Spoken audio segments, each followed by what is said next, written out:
So welcome back for another video. In this video, let me share with you my top 3 loan app, no? So balik tayo sa mga top 3 na naman natin, no? So, this time po again, let me share with you my top 3 loan app with 0% interest at first loan, and masasabi talaga natin na maaasahan natin and easy approval, mabilis lang ma-approve dito. And then of course, i-share ko rin po sa inyo kung may bad side pa sa mga loan app na to after that 0% interest. So what really happened after availing their first loan at 0% interest? So kumusta ang second loan niya, third loan niya? So pag-uusapan natin yan sa video na ito. But disclaimer po, no, anything that I mentioned in this video, ano mga loan app po yung i-share ko sa inyo is not sponsored po. Just based on my personal experience. So ito lang po yung i-share ko sa inyo because personally talaga na-experience ko siya and naka-avail tayo talaga dito. And of course, ang hirap naman kasi na i-share sa inyo yung isang loan app na hindi ko naman pala siya na-experience. Kaya nga po, lahat ng sinishare ko sa inyo is just based po on my personal experience. Of course, para may makakwento ko sa inyo na naranasan ko talaga siya personally. Anyways, no, sa hindi na pagtatagal, ano nga ba yung mga loan app na ito? Ano nga ba itong top 3 loan app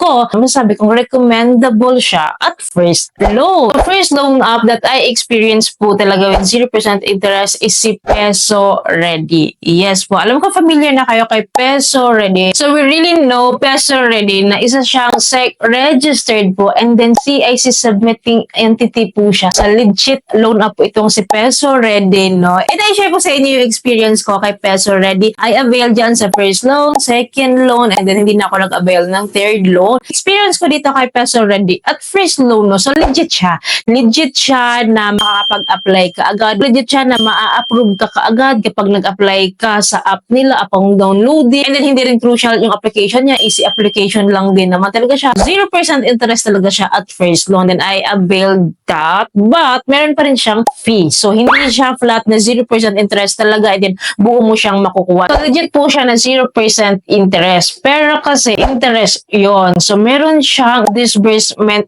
fee. Standard po na 45 pesos, ibabawas na siya sa loan mo. Ang approve amount sa akin sa Peso Ready at first is 3,000 pesos. So ang na-receive ko na lang po is 2,955. Binabawas na nila yung 45 pesos sa agad doon na disbursement fee. Hindi siya buong matatanggap na kasi binabawas na yung fee agad doon na 45 pesos. But minimal lang naman. Kaya legit naman po talaga na 0% interest. Magkaiba po yung interest rate ha sa disbursement fee. Parang disbursement fee kasi parang processing fee nila para ma-disburse nila, of course, yung ating pera. So, my first loan dyan sa Peso Ready. So, sa second loan offer po ni Peso Ready sa akin, in-offer nila ako ng 4,000 pesos, which is talagang in-avail ko siya kasi gusto ko talaga siyang i-try that time. So, 4,000 pesos, alam niyo ba kung magkano binayad ko sa 4,000 pesos na yun for 15 days? 5,120 pesos. Malabas po, 28% yung whole interest rate ko. Pero kasi itong si Peso Ready, 15% talaga monthly lang po ito. Ang papalaki po dito is yung non-finance charges niya. So kung may Peso Ready ka, alam mo yung sinasabi ko, extra service charge niya po ito.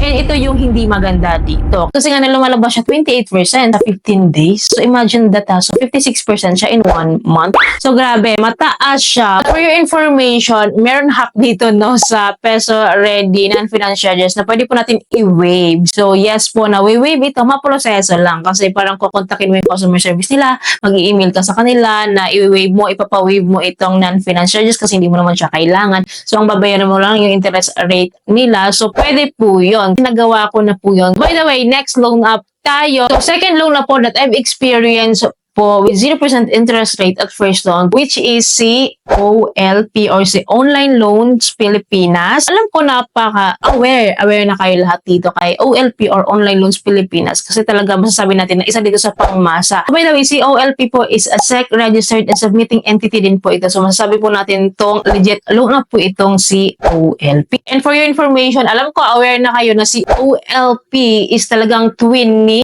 Peso Ready. So kambal silang dalawa. Paano ko nasabi? Parehas lang po ang kanyang format ng application, parehas lang ang kanyang customer service, mostly parehas lang po sa lahat ng flow. Magkamukha ang loan app na ito, pati content niya. And I believe isa lang po ang management nito. So, tulad po kay Peso Ready, nakaka-avail po tayo ng 0% interest rate po dito kay OLP.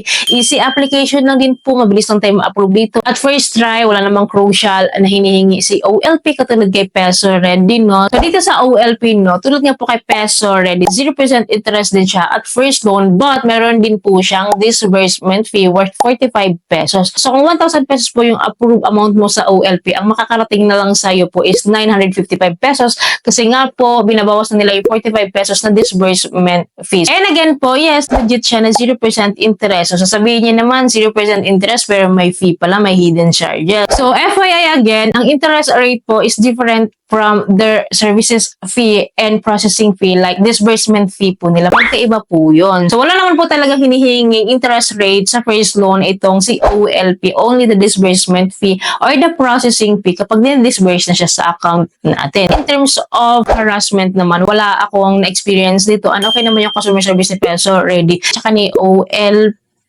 And of course, dahil hindi naman tayo nadidelay. So, usually kasi ang mga naharas yung mga nadidelay, hindi ko siya na-experience. And according to my source, hindi rin naman sila ganon na talaga nanghaharas kasi legit po itong mga loan up na ito. The next loan up po that I experienced din talaga, which is the last loan up that I will share to you, is si Manicut PH. So, napaka-familiar na natin kay Manicut PH. So, actually, recently lang din na i-try ko talaga si Manicut. And i-share ko yun sa inyo. And i-share ko din sa inyo no, after paying my first loan that. So, nakita ko yung aking offer sa aking second loan. Anyways, no, si Manicut PH po is a legit loan up po, no? SEC-registered po siya and then submitting entity po siya sa CIC. And based po sa experience ko po, no, nung dinownload ko yung app, nag-apply po ako dyan po, ano. So, easy application lang din naman siya. But anyways, smooth lang yung process ko sa Manicut application and then yun nga po, na-approve po tayo ng up to 20,000 pesos, 0% interest at 7 days. So, of course, tinry ko agad nag-disburse ako sa pinakamaliit na amount po. 600 pesos lang yung tinry natin dyan. Legit po talaga, 0%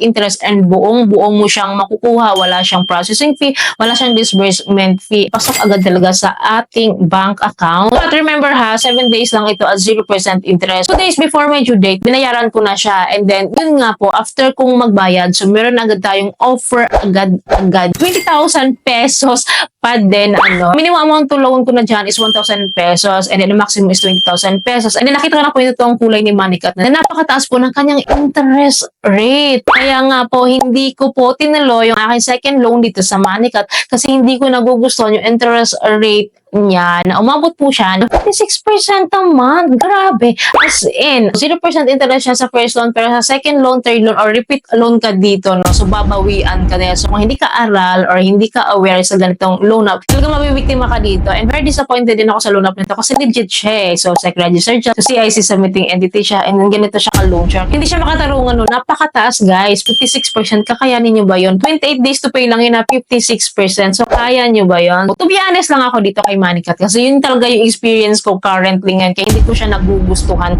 ngayon. So maganda lang siya talaga sa una, buong matatanggap and legit 0% interest, pero sa second loan talagang hindi siya nakakatuwa, nakakalubog lang siya ng utang. So those are my top 3 loan apps, no, na na-experience ko siya with 0% interest at first loan. Mare-recommend ko siya sa inyo at first loan for emergency purposes pero huwag nyo nang ulitin. Again, mare-recommend ko siya sa inyo at first loan lang. Legit po na 0% interest talaga within 7 days. Kung nangangailangan ka lang for emergency purposes, for petsa de peligro, kinakapos ka lang, so pwede to, but huwag nyo nang ulitin kasi hindi kayo matutuwa sa interest rate. So yun lamang po. I hope po may natutunan kayo sa video. I hope nakatulong tong video sa inyo. Kung nagustuhan nyo yung video, please don't forget to like, share, and subscribe. Click yung bell button po lahat ng videos ko is updated po kayo. Thank you for watching this video. See you in my next video. Bye!